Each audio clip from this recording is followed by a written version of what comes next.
Hi friends, welcome to my channel. এর আগে আমি দুটো ভিডিও করেছিলাম যেখানে P-1 ডেতে সকাল অর্থাৎ গাড়িতে ওঠা পর্যন্ত ডিসিআরসিতে গাড়িতে ওঠা পর্যন্ত আপনার ডিউটি আপনি কী করবেন প্রিজাইডিং অফিসার হিসাবে, এটা নিয়ে একটা ভিডিও করেছিলাম। তারপরে বুথে পৌঁছে রাত্রিবেলা ঘুমানো পর্যন্ত আপনি কী করবেন তা নিয়ে একটা ভিডিও করেছিলাম। আজকের এই ভিডিওতে ভোটের দিন 7টা পর্যন্ত আপনি কি করবেন সেটা নিয়ে আলোচনা করব।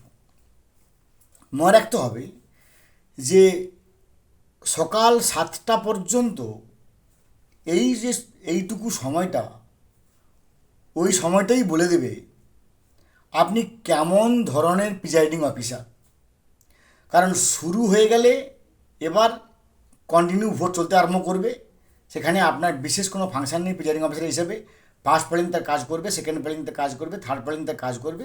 শুধু মাঝে মধ্যে তারা যখন বাইরে যাবেন কিংবা টিফিন করবেন কিংবা ভাত খাবেন তখন আপনাকে তার জায়গায় গিয়ে বসতে হবে। সেটা হচ্ছে ফর দি টাইম বিং।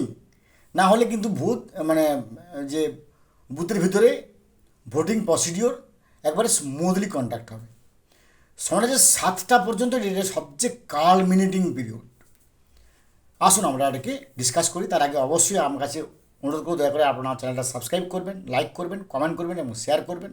একটা ভিডিও করতে আমাদের যথেষ্ট পড়াশোনা করতে হয়, কারণ 1951 জনপ্রতিনিধিত্ব আইন, 1961 জনপ্রতিনিধিত্ব আইন, আমাদেরকে প্রত্যেকটা পুঙ্খানুপুঙ্খ প্রত্যেকটা ওয়ার্ড পড়তে হয়েছে। আমি আবার বলছি, 1951 এবং 1961 সালে জনপ্রতিনিধিত্ব আইনের যে প্রত্যেকটা ধারা আমাদেরকে পুঙ্খানুপুঙ্খ ওয়ার্ড বাই ওয়ার্ড পড়তে হয়েছে, তবে কি একটা ভিডিও করতে পারবো। 3 ঘন্টা পড়াশোনা করলে একটা 8 মিনিটের ভিডিও করতে পারবো। এটা খুব সহজ ব্যাপার নয়। এটা সেই হাসির ভিডিও নয়, হা হা ও হি করে, যেখানে 0% ট্যালেন্ট। এটাকে যথেষ্ট এডুকেশান একটা ব্যাপার, তাই নিশ্চয়ই একটা আপনার কাছে সাবস্ক্রিপশান আশা করতে পারেন। আপনি ভোটের দিন ঘুম থেকে উঠবেন 4:45। কেন বলছি আমি আগেও বলেছি I am standing by 13 time presiding officer. আমি 13 বারে প্রিজাইডিং অফিসার। 13 বার আমি যেভাবে করেছি সেটাকেই আমি আপনাদের কাছে রিপ্রডিউস করছি। তো আমি 13 বারই কী করেছি, 4:45 ঘুম থেকে উঠি। তারপরে ঘুম থেকে উঠে সঙ্গে সঙ্গে প্রাত্যহিক কাজ সেরে স্নান করে ফেলি। কারণ আমি প্রত্যেক সকালবেলা স্নান করি, এটা আমার 30 বছরের উপরে প্র্যাকটিস আছে। সে শীত হোক, গ্রীষ্ম হোক, আর হোক, বর্ষাকাল হোক।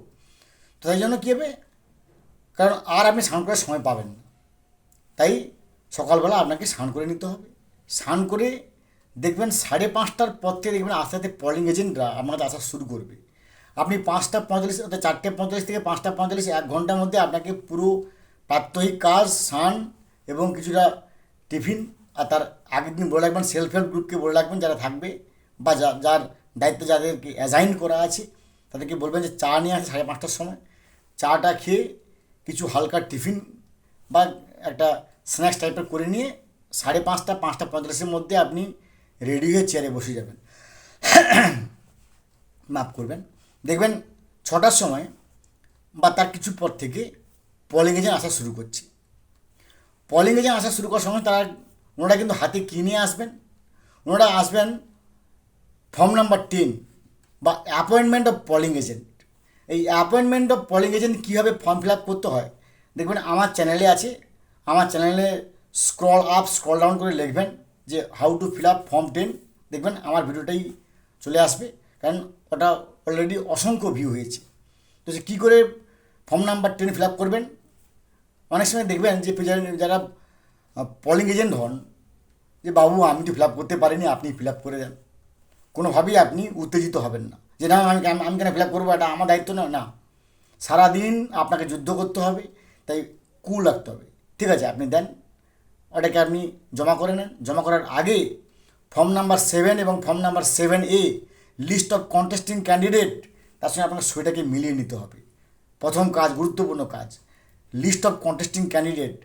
তপন মুখার্জি যেমন সই, সে সইটা সঙ্গে মিলে আসে কিনা। সাধারণত 80% মিলে গেলে আমরা দিয়ে দিই, কারণ কখনও 100% মিল করতে পারি না। আমরা তো ব্যাংকের এমপ্লয়ি নই যে একবার 100% মিল করতে পারবো। মোটামুটি 80% মিল হয়ে গেলে আমরা ছেড়ে দিই। তারপরে আপনি ওই পোলিং এজেন্টকে বলবেন যে ভাই তোমার ভোটার কার্ড দেখি। ভোটার কার্ড নিয়ে আপনি রাখবেন, কারণ আপনাকে ওই পোলিং এজেন্ট অ্যাপয়েন্টমেন্ট যে ফর্ম নাম্বার 10টা আপনাকে ফিল আপ করতে হবে। ফিল আপ করার পরে আপনাকে একটা এন্ট্রি পাস দেবেন। এন্ট্রি পাস 3 জনকে 3টে দিতে পারেন, বা একজনকে দিয়ে রিলিফ এজেন্টের 2টো নাম লিখে রাখবেন, যে যখন আপনারা যাবেন একজনকে দিয়ে যাবেন, এটা করতে পারেন। সাধারণত এন্ট্রি পাস যদি থাকে 9টা, তাহলে আপনি করতে পারবেন। যদি থাকে অনেক ক্যান্ডিডেট, যদি থাকে অনেক, যদি ধরুন আছে পড়ে গেছেন, তাহলে কিন্তু আপনি সমস্যায় পড়ে যাবেন, তখন আপনাকে 1 টাকা ইস্যু করতে হবে পার পার্টি। হলো, ভোটার কার্ড নিলেন, চেক করলেন যে হ্যাঁ উনি মোটামুটি এই ভোটার, এই বুথের, কিংবা যদি কমিশনার পারমিশন দেয় পার্শ্ববর্তী বুথের, বা যদি কমিশন পারমিশন দেয় যে ওই বিধানসভার মধ্যে, সেটা এখনও পর্যন্ত আমি জানি না হয়েছে কিনা, সেটা নিশ্চয়ই আমার সেকেন্ড ট্রেনিংয়ের আগে আমাদের কাছে আরও পরিষ্কার হয়ে যাবে। সেই মতো করে আপনি রেডি হলেন, এন্ট্রি পাস দিলেন। এন্ট্রি পাস দেওয়ার সময় আপনি বের করে রাখবেন পোলিং এজেন্ট মুভমেন্ট সিটটা, আপনি রেডি করে রাখবেন। তারপরে আপনি মক পোলে যাবেন। মক পোলে যাওয়ার সময় ফার্স্ট পোলিংকে ভার দেবেন একটা কাগজ নিয়ে বসতে। সেকেন্ড পোলিংকে আপনি বলবেন যে কোন পার্টিকে কে ভোট দিচ্ছে তার সম্পূর্ণ যথাবিহিত রেকর্ড রাখতে, অর্থাৎ উনি রাখবেন মৌখিক রেকর্ড, ফার্স্ট পোলিং রাখবেন লিখিত রেকর্ড। থার্ড পোলিং বোতাম টিপবে, আর আপনি প্রিজাইডিং অফিসার, যিনি হচ্ছে প্রিজাইডিং অফিসার, পুরোটাই কিন্তু সুপারভাইজ করবেন। আপনি ডাইরেক্টলি কোনো কাজ করবেন না, আপনি কাজ করাবেন। মক পোল হয়ে গেল, মক পোলের পরে সিআরসি ক্লোজ, রেজাল্ট ক্লিয়ার হয়ে গেল। তারপরে এবার সিল, নিশ্চয়ই জানেন, এগুলোকে নিয়ে আমি পরে একটা ভিডিও করব। Green paper seal, strip seal, special tag, address tag, হেন তেন, এগুলো নিশ্চয়ই পরে আমি একটা ভিডিও নিয়ে আসবো। এগুলো হওয়ার সময় আপনাকে কিন্তু চেঁচিয়ে বলতে হবে প্রত্যেকটা নাম্বার, যে গ্রিন পেপার সিলের নম্বরটা আপনারা রেকর্ড করুন। ওনারা রেকর্ড করুক বা না করুক, আপনাকে একটা মুখে বলতে হবে। পরে বলতে হবে যে আমাদেরকে তো প্রেজেন্টেশনে বলেনি, তাই আপনি আপনার কাজ করে দেন। আপনি নম্বরটা লিখুন 5555J361, আপনার কাজ শেষ। স্ট্রিপ সিলের এই নাম্বার 123M23, আপনার কাজ শেষ।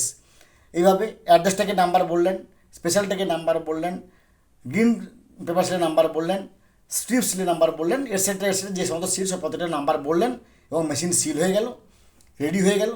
এবার ভোট শুরুর 5 থেকে 6 মিনিট আগে সমস্ত পোলিং এজেন্টকে আপনি দাঁড়িয়ে 2টো কথা বলবেন। এটা অত্যন্ত গুরুত্বপূর্ণ। ভোট শুরুর 5 মিনিট আগে, 6:55 বাজে তখন বলবেন যে everything will be recorded according to my watch. সব কিছু রেকর্ড হবে আমার ঘড়ির মতো। কার পোলিং এজেন্টে কার ঘড়ি, কার smart watch, that's none of my business. আমার ঘড়িতে দিয়েছি এখন বাজে 6:52, সেটি হবে ফাইনাল ডিসিশন। অর্থাৎ আপনার ঘড়ি যা বলবে, আপনার ঘড়ি শেষ কথা বলবে, এবং সবাইকে বলবেন যে আপনার ঘড়ির সঙ্গে সবার ঘড়ি মিলিয়ে নিতে। সেই সময় গ্রিনিচ মিন টাইম কী বলছে, হ্যাঁ আপনার শুধু দরকার নেই, আপনি প্রিজাইডিং অফিসার, আপনি যেটা বলবেন ওটা ফাইনাল। প্রথম কথা।